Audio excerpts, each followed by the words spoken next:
तो hello guys, तपाईहरु कस्तो हुनुहुन्छ? आशा गर्छु गाइस तपाईहरु ठीक हुनुहुन्छ। म फेरि राजदीप पोखरेल दादाको अपडेट लिएर आइसकेको छु। जल्दीभन्दा जल्दी यो अपडेट सेयर गरिदिनुस् तपाईहरु गाइस। तो गाइस यो भिडियो यति सेयर गरिदिनुस् कि दुनियाँलाई थाहा दादालाई पनि दादा तक पनि पुगोस् यो भिडियो।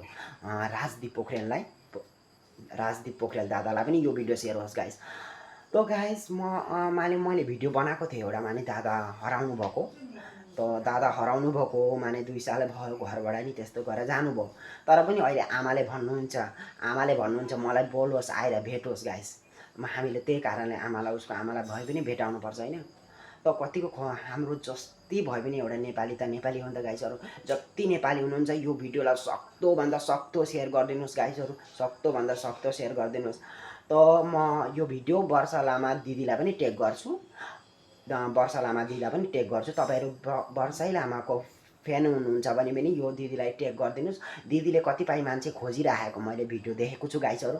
त म दिदीलाई यति भन्न चाहन्छु, ए दिदी प्लिज यो मान्छेलाई तपाईले पनि शिलङमा सायद हुनुहुन्छ भने अहिले पनि दिदी अरुणाचल जानुभएको छ। मैले भिडियो हेर्दैछु त अरुणाचल जानुभएको छ। यो भिडियो अहिले पनि जस्ट सेयर हुनुपर्छ। अगर वर्षा लामा दिदीलाई पनि भेट्नु भयो भने त म यहाँ नम्बर दिन्छु। जति पनि फ्रेन्ड हुनुहुन्छ त वर्षा लामाको म के अरे यहाँ एउटा नम्बर दिन्छु।